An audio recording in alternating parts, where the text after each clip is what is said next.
Hello there, everyone at Waffle Games. I hope everyone's having a great event. And special thank you to Michael for inviting me to speak to you today.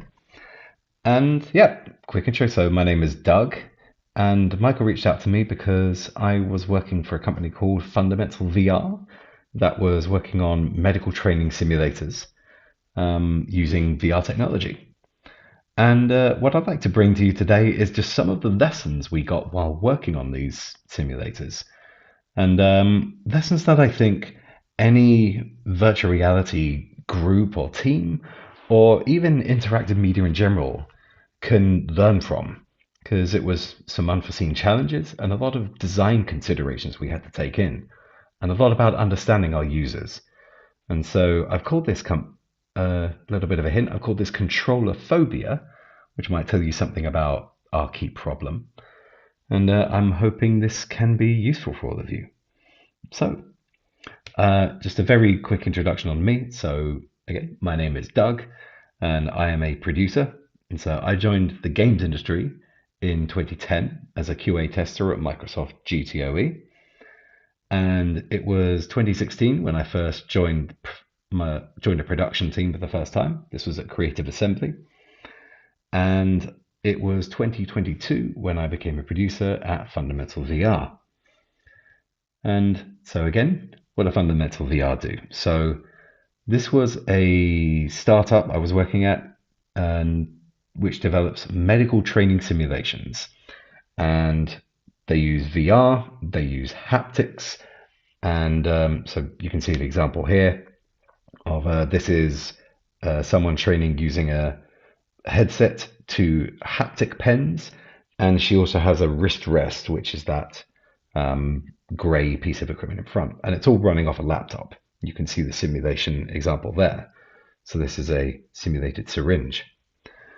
Now, there's lots of medical training out there in VR, and we were focusing on precision surgery and ideally using haptics. Because haptics can bring force feedback, this allows us to train muscle memory, which is extremely important when training for precision surgery, because often you are working on such subtle tissue differences that the feel is how surgeons know they're doing it right and are reading what's happening inside the patient. And we wanted to be able to use modern haptic technology to digitize this kind of training. And our work was always for clients, and these were always medical companies with existing training programs that wanted to digitize this and wanted to take advantage of the opportunities that virtual reality brings. Excuse me. And also very important for us was to use off-the-shelf hardware for everything we do. So these weren't proprietary headsets or proprietary haptic pens. These are all things that companies would be able to buy that are already in mass production and could furnish their own fleets with. All right. So I personally think that virtual reality and medical training are just made for each other. I think it's an extremely good marriage of technology and need. But let's go through a quick evolution of VR technology. How did we get where we are at the moment? So one of the first really observable uses of VR in an interactive way was the view shown here, like created by NASA for training their astronauts. So this will be allowing their astronauts to train on inside the space station, how to interact with things, and training for spacewalks. But of course, this is NASA. And using government funding, it's going to be all extremely proprietary. This was never obviously going to be a mass produced, mass market kind of platform. The first time we got to see something closer to that was 1995 with Nintendo's Virtual Boy. And this is the first time a gaming piece of hardware would use virtual reality technology and the head tracking and a contained field of view. But of course, it's a huge, clunky thing to have on your head, and so it was only going to go so far. And of course, the software development wasn't nearly as easy back then, and the processors weren't as good, and so giving you an environment that didn't make you sick was so much harder. And we didn't see much happen really until 2013 when the startup created by this man, Palmer Luckey, released the Oculus Rift Development Kit 1. And this was a big change because this was a really good quality VR headset that would track your head movements. It would look good quality, and it would run off a gaming PC. And it was affordable enough for techie gaming hobbyists and to have at home, develop their own ideas for. And this really suddenly allowed the hobbyist market to explore VR as a potential platform. And this really is what got everyone excited and started the modern age of virtual reality. Another step forward came in 2016 with Microsoft releasing their HoloLens. Now, this is not VR, of course, this is AR, like augmented reality.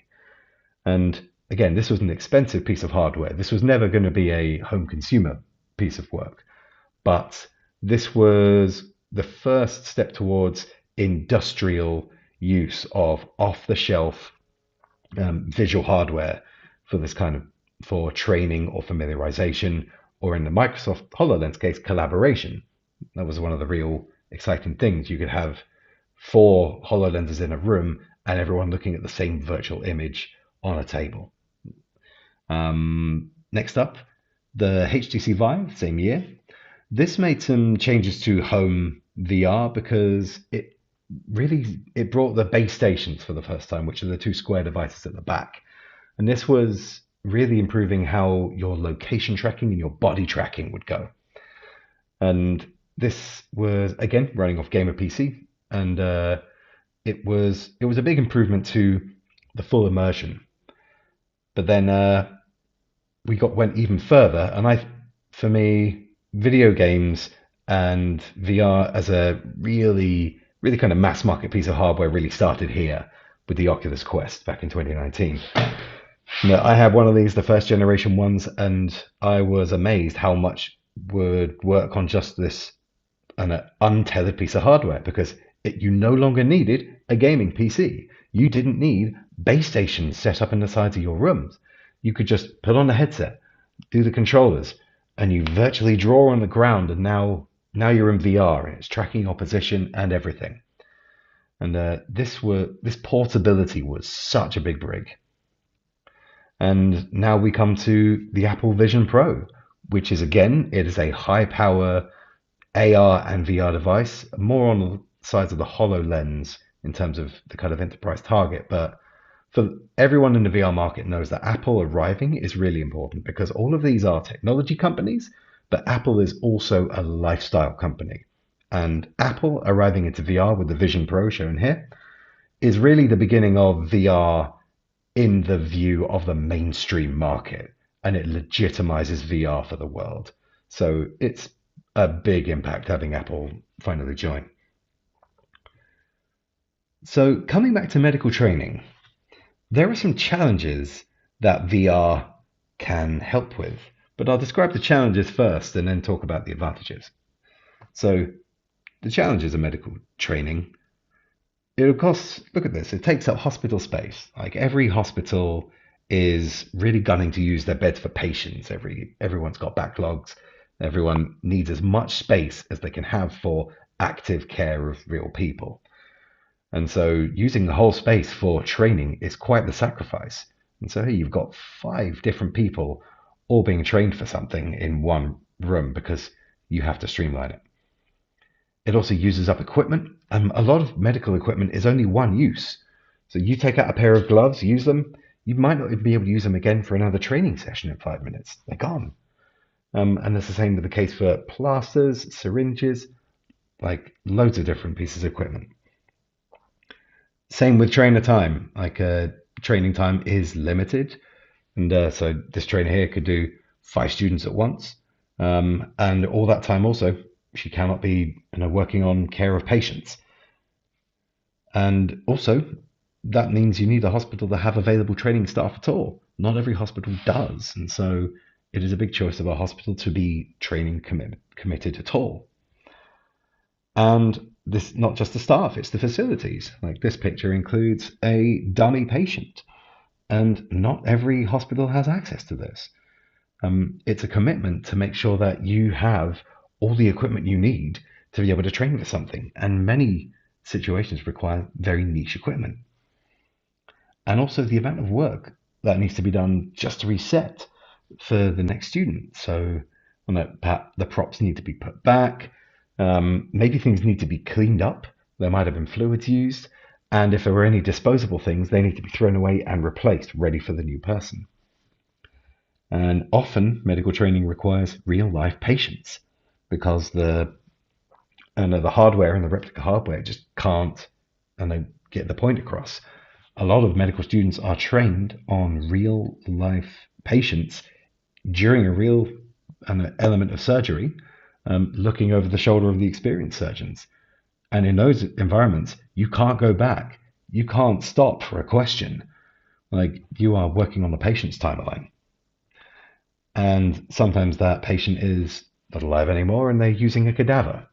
And the cadavers are extremely useful for training, and because you can take your time with them, but they're limited. Not everyone can give their body away to science at the end of their life. And also each cadaver is one use only, generally. So let's come to VR. What does VR bring to all of this? Well, first off, it's location agnostic. You don't need a hospital, let alone a training wing, to take this. You just need your headset and your controllers, and you can have all the medical gear you want right there virtually. You can even collaborate, have a trainer and a student, or have multiple people working together, and even they don't have to be in the same place. Like, they can be in their own homes or in different countries entirely. And so virtual reality takes this logistics aspect away immediately. It's also time agnostic. You don't need training facilities to be open. You don't need a trainer to be available for many of the simulations, at least. And so people can do this in their own time, or their dedicated study time. You need fewer staff in general. Many of the simulations would involve a trainer, but most of them were self-driven learning, much in the way of an online course or a video course, or any other kind of interactive piece of software. And so people can self-drive all their training.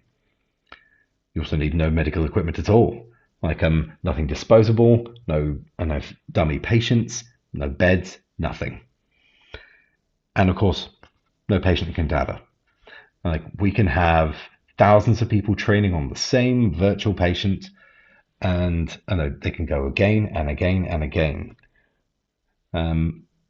Also, this is repeatable at low cost. The medical equipment and then again training equipment is extremely expensive, whereas these are a lot of our simulations were for very readily available hardware, from the Quest line or the HP line, and these are so much more accessible to create a large fleet of. And also, this is infinitely and instantly repeatable, and that's really important because you can make mistakes, and being able to make mistakes is so important in learning something. You can relax, you can explore it, you can get familiar with it, and if you want to, and in some cases, a surgeon will know that they're going into a piece of surgery in a day or two that they've never done before because it's rare. But with one of these, they can do it several times over in a single day. Practice, practice, practice, practice. Get as close as you can to real life. And so by the time they actually reach the live patient, they're ready and they know what they're doing.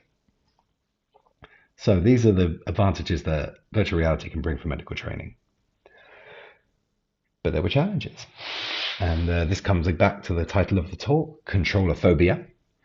So this is all gamer hardware, really, that we're using, unless you count the NASA view. But our users were not gamers. These were medical staff. And a lot of what we are used to in these virtual environments and with the controls is just, is not normal for them, and in many cases, very unwelcome. So let's first look at game controllers. Very familiar to all of us, but unfamiliar to medical staff. So they aren't used to using them. They haven't built up that muscle memory we have over years and decades of playing video games. And they've never, they don't know that one of these sticks is for movement and the other is for the camera or anything like that. And that this is new and it's weird and they'll be tentative. And also the heuristics are niche. There's nowhere else in life where actually clicking a joystick like that is normal. For us, it's very normal, but non-gamers will pick up these controllers and they may never figure out that feature. And if they've never seen it before, it's unintuitive. So there's a lot of, it's not just clicking the sticks. It's, why the X, Y, B, A buttons? Why are they named that? What do they normally mean? Do they know that A is normally select? Do they know B is normally go back? No. Do they know that there's that button with 3 lines on the side is for options? No, it's not part of their lives. And it's not evident from reading it. And also, we have to remember these are complicated. We're well practiced, but each of these has 7 inputs per hand. So that's 14 inputs, and that's before you even start moving them in 3D space. So these are difficult devices if you're not used to them. And all of this is immersion breaking because they are in a medical training scenario. They want their brain to be in the patient's problem and learning the processes of the medical environment, the medical ward, the medical equipment. But coming out and trying to remember, right, which button do I press? Is this for the grip or is this the trigger? This breaks their immersion. It breaks their learning path, and it's a tangent. It's a distraction, and it damages a lot of the experience. And each time this happens, it's fatiguing. And the more and more it happens, the less and less keen they are going to be to come back to VR and come back to the training. As well as game controls, the virtual environments themselves are a challenge. So again, this is unfamiliar. I and most of you, I expect, are very used to being in virtual environments. Well, we spent hours on end, in video games, and we're used to all of it. We're used to what will move, what won't move, what we do touch, don't touch. But if this is new to you, people aren't going to be ready to just experiment. I remember the first time I put a VR headset on my mum, she stood stock still and wouldn't move because there were so many things happening around her. And there are other things as well, floating UI. It's sometimes it can feel really useful and be a quick way to information, but it's annoying. It's not normal. It's not realistic because we have to remember these aren't people looking for a video game. These aren't people looking for a virtual hardware. These are people looking for a simulation of reality. And this is a really important thing to remember because it can help guide us towards what was and wasn't working. And floating information isn't normal. And it's a new thing to get used to. It's distracting, immersion breaking again. And again, unintuitive gravity and physics. I'm very used to, in VR, if I pick something up, drop it, and it stays there floating in space, okay, video game logic, that's fine. Or if I shake something heavy and it can just rattle around like it's got no weight, again, yeah, that's normal for me. But that's immersion breaking for people that are looking to get familiar with an environment. Again, this is a simulator of reality, and if it's unrealistic, it's not okay, it's wrong, and it's distracting. And this immersion is really fragile. So I can go through a game, I can see bugs, I can see glitches, and it's whatever. I quickly write them off. It's normal for me. But an object clipping through another object is really immersion breaking if you aren't used to it. Even simple bugs. And so the bar for quality and stability was so much higher with these members of medical staff. And also, again, they're not looking for a video game. The teleporting that is very common in VR was not very welcome. They'll do it if they have to, but they would much rather walk. They want to train their muscle memory. They want to inhabit the space like a normal human. They don't want to feel like they're playing a game. They don't want to feel like they're using a computer. They want to feel like they're in a room. And all of these things, everything that takes them out of the environment, again, it's fatiguing, and they don't want to stay in VR if these things keep happening. But it's not all doom and gloom. We did have a good number of successes. So, firstly, whenever we kept our hand interactions intuitive, it really worked. And by intuitive, I mean it happens in real life. So I'm using here opening a drawer. Like, we look at a drawer, we know how it's going to open. That works in VR. That works whether you're a gamer or not. This was great. And this is the same for handles you turn, buttons you press, knobs you turn. Like, this is what I mean by intuitive. There is a real life. It's intuitive in real life, means it's intuitive in VR. Similar again. Like, we found using an in-app wrist menu for our controls worked really well. And this is not a picture of an in-app wrist menu, but it is the reason why the in-app wrist menu works. Because people are used to going to their left wrist for information and even interacting with it with the index finger of their right hand. And that is what we were doing with our wrist menu. It's a very normal thing in real life, and so it works in VR. Similarly, there are real places in hospital rooms where information is displayed.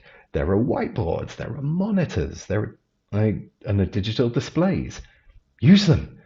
Like, we found whenever we could use them, and we could even put additional non-medical information on them, but it's still okay. This is where the medical users were comfortable looking to get their information. And so use the things that mirror the real life. And any ambient sound will help.